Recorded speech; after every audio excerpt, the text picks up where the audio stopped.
Zdravstvo je trenutno velika medijska zgodba. Seveda v zdravstvu politika zelo razmišlja, še bolj razmišljamo zdravniki in tisti, ki nam ni težko nameniti prosti čas razmišljanju o izboljšanju zdravstva, se tudi ukvarjamo malo s politiko. Torej, delovna skupina, ki je štela do 30 članov, se je sestala v zadnjem letu. Bilo je veliko debat, veliko razglabljanja in na koncu smo pripravili osnutek dokumenta, ki je bil potrjen na našem strokovnem svetu in bi ga vam sedaj predstavili. Torej, reformni predlog Slovenske demokratske stranke ima v mislih pravzaprav to, da je zdravje vsakršnemu občanu, državljanu, človeku na prvem mestu.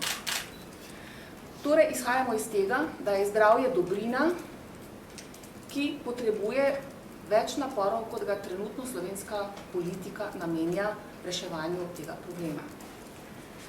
Torej, menimo, da slovenski zdravstveni sistem potrebuje celovito nadgradnjo ob ohranjanju obeh zdravstvenih zavarovanj, torej solidarnostnega in vzajemnega.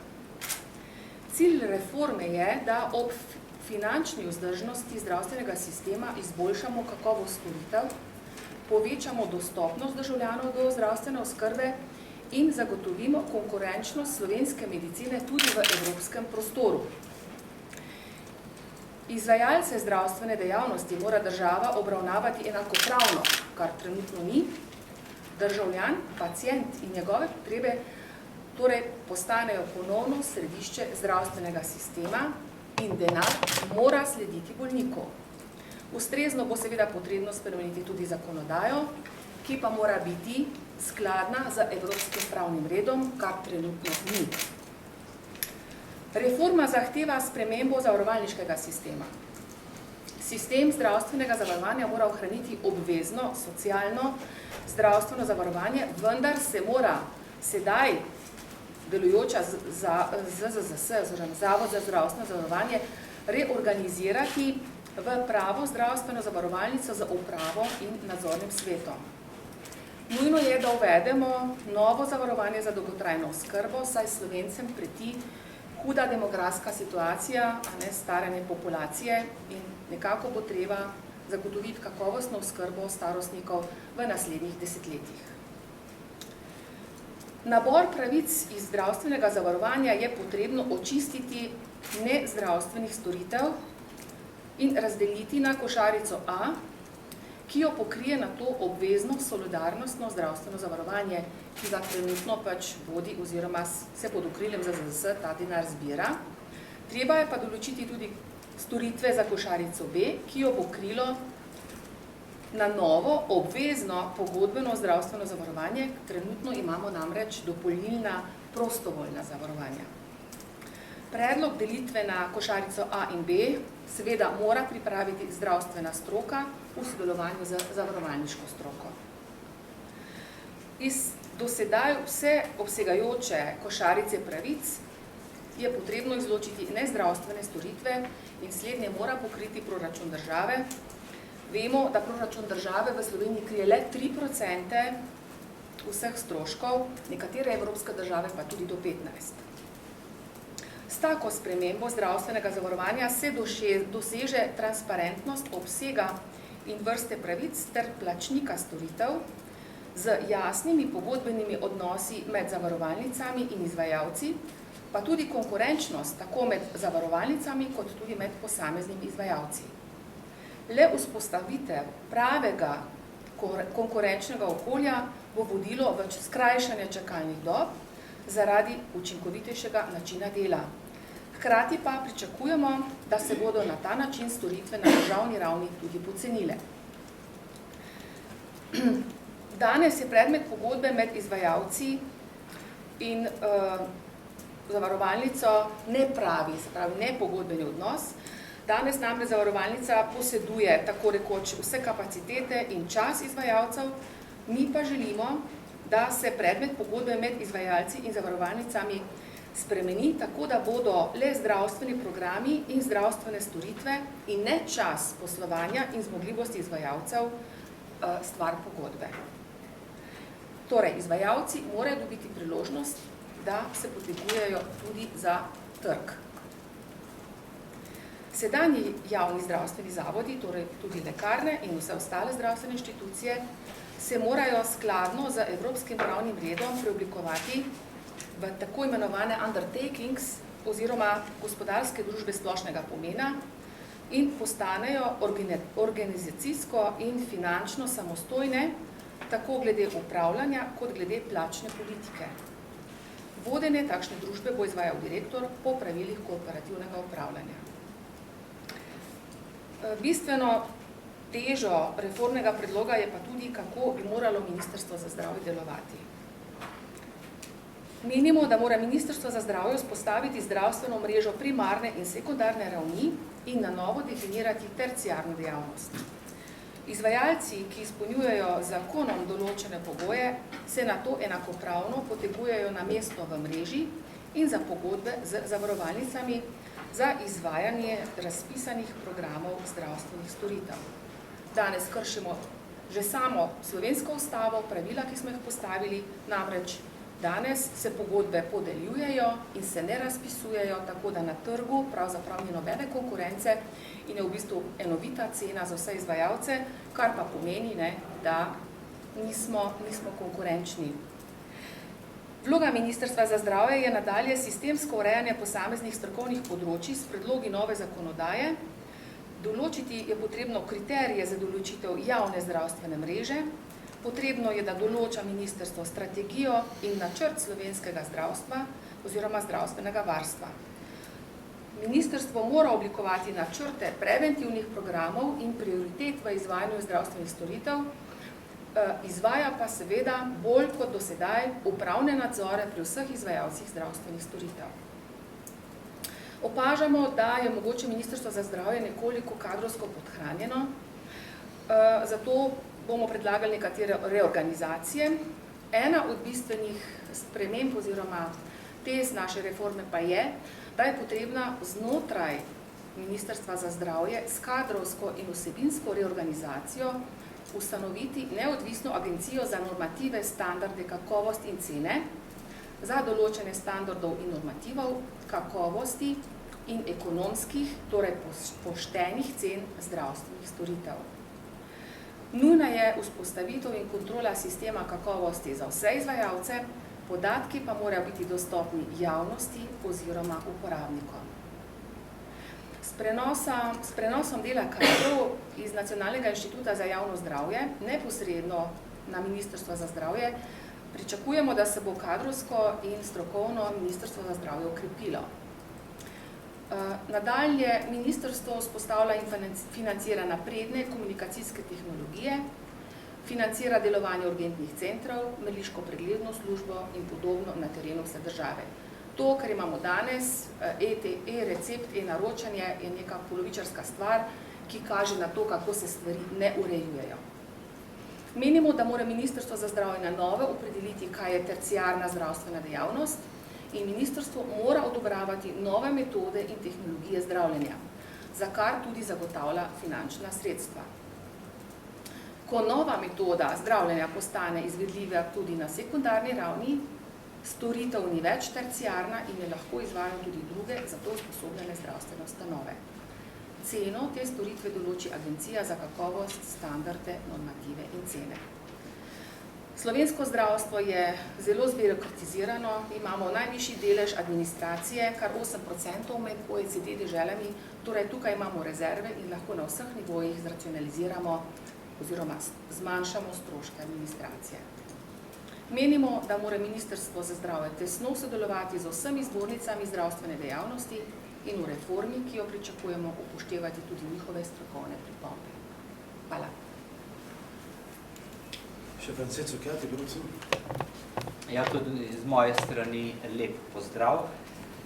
Moram reči, da je ta program zasnovan nekoliko drugače, kot se snujejo tipični programi v kabinetih ministrstva ali kaj podobno. Namreč v odboru, ki ga vodi gospa Forte, doktor Forte, sedijo tudi znani, sposobni, vrhunski zdravniki, tudi predstavniki zdravstvenega menedžmenta, ki na svoji koži, v svoji poklicni dejavnosti čutijo, kje šepa zdravstvena služba in kaj potrebuje današnji slovenski pacient in v čem se poglablja kriza slovenskega zdravstva. Tako da sem prepričan, če bi kaj od tega politika uresničila, bi bilo zelo dobro.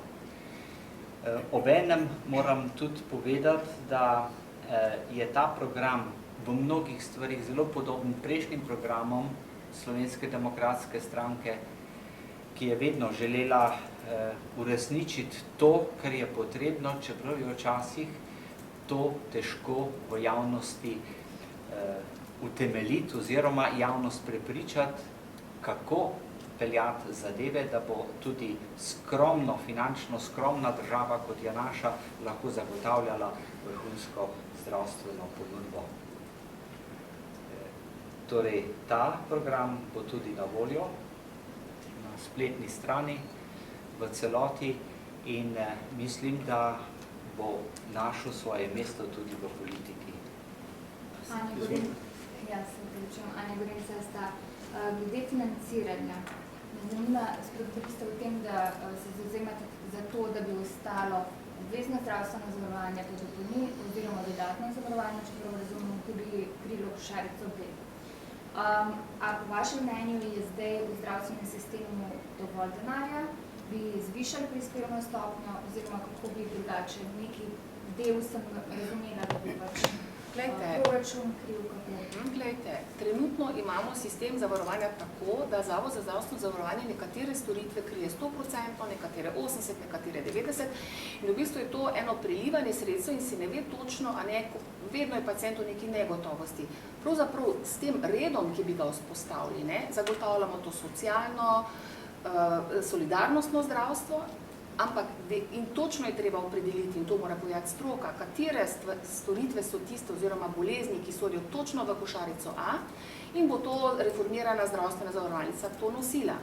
Potem imamo pa skup nekih bolezni in stanj, ki ne zahtevajo, a ne, to v bistvu obravnavo takoj, se pravi lahko zavarovalnico sklenejo zavarovanci tudi neke individualne pogodbe, torej gre za to, da prečiščimo v tista stanja, ki so nujna, obvezna, kjer pravzaprav pacient mora dobiti kakovostno obravnavo vse posod in prečiščene na košarico B, kjer pa so storitve predeljene recimo zdraviliško zdravljenje, a ne, mogoče prevozi z rešilnim avtomobilom. A ne. Tako smo si predstavljali, da se točno prečišči, da ni več tega, da je neko bolezensko stanje, neka diagnoza pokrita do 80% strani ZZZS-ja in do 20% strani teh dopolnilnih zavarovanj, ki jih imamo, da pravzaprav ne pričakujemo, da bo to nek finančni strošek, samo nek red in neko prečiščenje želimo s tem doseči.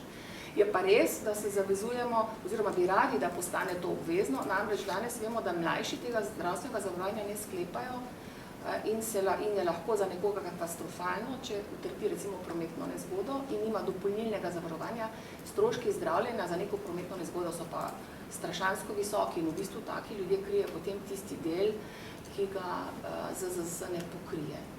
Tako da mi menimo, da ne bo to dodatni strošek, ampak neko jasno prečiščenje in tak način vzpostavitev konkurence tudi nekje med zavarovalnicami, ki bodo ponujale storitve iz košarice B, tukaj pa imamo možnost, da zavarovalnica ponudi svojemu zavarovancu krajšo čakalno dobo, se dogovori z izvajalcem za krajšo, mogoče to pomeni neko višjo premijo, ali tudi ne, ampak zavarovalnice bodo med sabo konkurirale za kakšno ceno, a ne danes plačujemo 27 evrov, mogoče bo kakšna zavarovalnica ponudila paket za 15 evrov, mogoče kdo za 45, a ne, to je pa potem stvar trga in konkurence.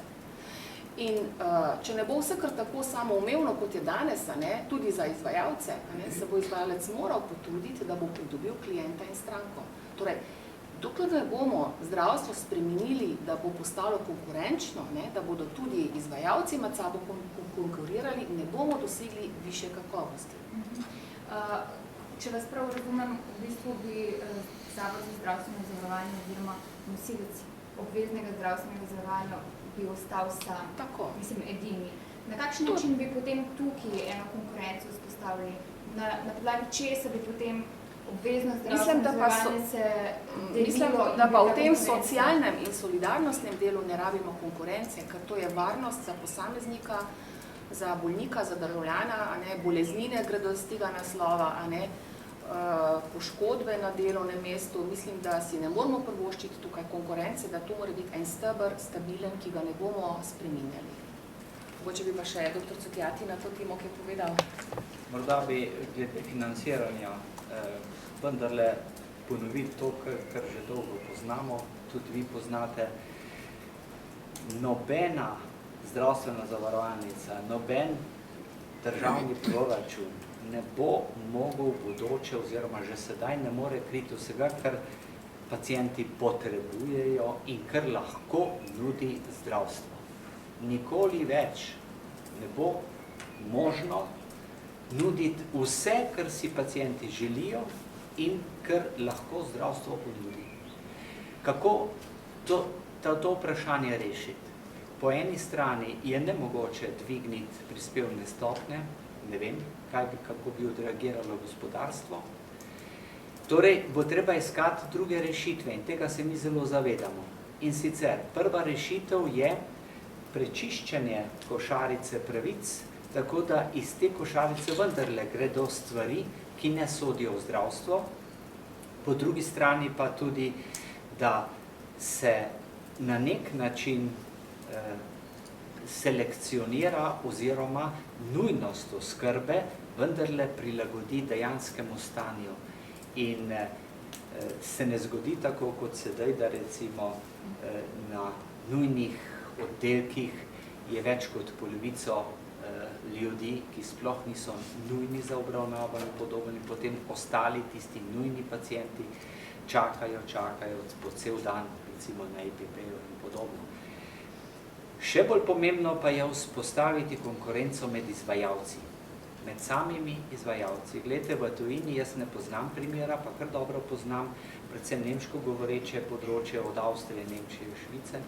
Jo ni bolnišnice, ki bi živela in delovala samo iz sredstev zdravstvenega zavarovanja, iz sredstev obveznega zdravstvenega zavarovanja. Ta zavarovanja krijejo funkcioniranje neke bolnišnice do nivoja, ne vem, 70%. Vse ostalo je na trgu. Zakaj mislite, da recimo hrvaške bolnišnice že vabijo na operacijo samoplačnike iz Slovenije, jih dobivajo iz Madžarske, jih dobivajo iz Avstrije in podobno. Mislim, da bo tudi naša zdravstvena služba se morala zavedati, da bo morala del svojih kapacitet ponuditi trgu. To se pravi, nek tržni mehanizem je vendarle treba vzpostaviti, kajti denarja je še kar dovolj, vendar ne priteka ta denar ves iz obveznega zdravstvenega zavarovanja. Namreč, gledajte, v odnosu med plačnikom in izvajalcem in pa znotraj izvajalcev, to se pravi med delodajalcem, med vodstvom bolnišnice in zaposlenimi, morajo vladati tržni odnosi. Plačan si, kolikor narediš, nič več, ne po kapacitetah, koliko narediš in kako kvalitetno narediš. Od tega mora biti odvisna cena. V odnosu do pacientov, izvajalci pacienti, pa mora veljati resnično socialno razmerje, to se pravi, ne glede na tvoj prihodek, moraš biti dobro oskrbljen. In mislim, če se enkrat zavedamo te logike, potem bo tudi lažje zdravstveni politiki uvesti reforme take, ki bi resnično omogočili delovanje zdravstvene službe v skladu z možnostmi in potrebami pacientov. Petra Žmiširan, Televizija Slovenija. Mene pa zanima, bo se ta dokument predstavili ministrici za zdravje, ste posebej kakšen sestanek na to temo in kako gledate te reforme, ki jih ona nekako načrtuje, oziroma te neke spremembe zakonodaje, ki jih je letos začela? Jaz sem zdravnik, prihajam iz zdravniških vrst in zaenkrat žal ni izkazala interesa za neka resna pogovore. Tudi zakoni, ki so bili v obravnavi, pravzaprav smo diametralno narazen. Tako da jaz mislim, da verjetno trenutna oblast in ministrica nima največjega interesa, ona ima svojo vizijo in v bistvu vizija razvoja trenutnega ministrstva za zdravje gre v obratno smer, a ne. Oni bi dopolnilna zavarovanja celo ukinili, a ne, s tem bi iz sistema vzeli najmanj $500 000, kar bi bila živa katastrofa, $500 milijarde, to je bila živa katastrofa. A ne moramo gojiti monopol in trenutni sistem, gledajte, izvajalci so tudi vsakršni, a ne, in dokler bodo na državnih jaslih, da se lahko naredijo izgube, država jih pa pokrije, dokler bo takšen sistem, a ne, ni motiva, a ne, da bi se začeli javni zavodi drugače obnašati, saj so vendar na državnih jaslih. Če naredijo izgubo, se pa pač na nek način to pokrije. To pa ni proevropsko in to je kršitev evropskega pravnega reda in je kršitev zakonodaje o konkurenci pri nas in to bo imeli konsekvence kmalu. To, kar Slovenija v zdravstvu počne trenutno ministrstvo, ne, na način, kot se financira različne izvajalce, je sporno in bo predmet obravnave na Evropski komisiji vsak čas. Snežana Ileš, Radio Slovenija. Lahko mogoče konkretno poveste, katere zadeve bi črtali iz košarice pravic? Rekli ste samo tiste, ki ne sodijo v zdravstvo, če lahko mogoče malo bolj konkretno. Katere iz košarice A in B? Tako. No, recimo, v košarico A in B verjetno ne sodijo razni kožni madeži, da jih odstranujemo, ne? Razne take enostavne dermatološke zadeve. To recimo nam najprej pride na pamet, ne? Seveda črtano mora biti seveda izobraževanje, razvoj, to je sedaj vse financirano iz sredstev ZZZS-ja in to ni pravilno, a ne, da se razvoj, da se specializacije, a ne, iz tega naslova. Tudi recimo poškodbe izven dela, a ne, to tudi ni prav, a ne, da nekdo zelo rizično živi, ne, se gre nek adrenalinski šport, a ne, potem, ali ne, take primere imamo v mislih.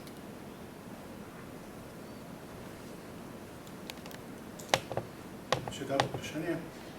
Ja, jaz bi še eno vprašanje. V bistvu, zdaj razmišljam, ne, če imamo obvezno zdravstveno zavarovanje, imamo izvajalce zdravstvene storitev, eno obvezno zdravstveno zavarovanje, mislim, enega izvajalca in potem, kot sem razumela, bi bile cene zdravstvenih storitev bi bile določene, ta agencija bi jih določila? Trenutno so cene določene, arbitrarno, torej mi pravzaprav sploh ne poznamo pravih ekonomskih cen. Vi imate v bolnišničnem sistemu neke skupine primerljivih primerov, ki so bile 15 let za časa ministra Kebra postavljeni in od takrat niso preživeli nobene prenove. Sistem je avstralski in slišali smo profesor Zorčevo, ko nam je ta sistem razlagala, da je, bom rekla, oče tega projekta že 4-krat ta sistem v Avstraliji prenovil. Mi pa imamo še kar ta sistem, ki je pravzaprav do neke mere zelo krivičen do izvajalcev, kot je recimo klinični center, a ne. Nekateri si poenostavijo in v bistvu delajo potem tiste zelo donosne primere, a ne. In to ni v redu, ne. Ta sistem bolnišničnega financiranja ni v redu. Glejte, jaz vam iz prakse lahko povem, kaj ni v redu. Pacient s pljučnico je sprejet v bolnišnico, je tudi srčni bolnik, je slabokrven, ampak pacienta zdravijo samo za pljučnico. Ugotavljajo, da ima srčno popuščanje, ugotavljajo, da ima slabokrvnost, ugotavljajo, da ima prikrito krvavitev izpravi, ampak takšnega človeka odpustijo, ker ta primer SPP ne predvideva, a ne na pljučnico, še gastroskopijo, pa ultrazvok srca. In tak pacient gre potem ven iz sistema bolnišničnega in se postavi nekje v vrsto in čaka in dela čakalne dobe in trpi. Torej, reforma predvideva tudi take stvari, da se znamo obrniti v zdravstvo in da naredimo za pacienta ob njem, da se zdravstvo začne vrteti okrog pacienta, okrog bolnika, ne pa to, kar imamo danes. SPP so tak lep primer tega, ne. Pacient, recimo pa drugi primer, jaz vam lahko iz svoje prakse ogromno, ker sem internist na sekundarnem specialističnem nivoju, vam lahko ogromno tega povem, kaj so neumnosti, ne. Ni sistem takšen prijazen do pacienta, ne? Sistem generira tudi neke čakalne dobe, ne? A veste? Če bi bil sistem tudi na ambulantnem delu, saj za specialistiko, tako rečem, reorganiziran, da je izvajalec plačan za neko kakovostno storitev okrog pacienta, torej srčni bolnik rabi sigurno dober pregled, rabi ultrazvok srca, rabi neke dodatne preiskave. To se da zorganizirati in se naredi v 48 urah. Ne pa, da pacienti čakajo, trpijo in se zdravstveno stanje poslabša, se taka diagnostika izvede v enem letu, potem je pa že polno drugih stvari. Torej, mi imamo toliko napak, ki jih je sistem sam implementiral, da res rabimo pristopiti k reorganizaciji v dobro pacienta. Sej v bistvu jaz sem sam hotela, razmišljala sem o tem, če imamo v bistvu točno določeno ceno, ki bi jo ta agencija postavlja, če imamo enega izvajalca obveznega zavarovanja, ki je potem tudi motiv za konkurenčnost izvajalcev. Ja, zato da preživi. Kdor bo delal, pošteno delal, dobro delal, bo preživel. Danes se posle financira. Delaš dobro, delaš slabo, delaš malo ali veliko, plača ti pride. A veste, to je zdaj po 12-tinah financirano, vseeno je, kako delaš. Potem bo pa interes izvajalca, da bo bil čim več pacientov in da bojo pacienti zadovoljni in da bo zavarovalnica, ki bo preverjala kakovost storitve, lahko za vsakega pacienta zadovoljna in takšna bo ponudila takšni ustanovi pogodbo za delo. Tista, ki bo delala slabo, bo ostala pred pogodbe, kar pomeni, da bo šli lahko iskati, ne vem, drugo delo. Torej, treba je prečistiti in iskati kakovost, tudi med izvajalci, da bomo stimulirani za dobro kakovostno delo. Ampak vedno v mislih pacient, danes, gospa, pa če poznate splošni dogovor, pa če poznate način financiranja, pa če poznate zniževanje stroškov od leta 2009, to je propad. To je propad, to je ravnilovka in ne vem, jaz se samo bojim, kdaj se bodo te domine čist seselili.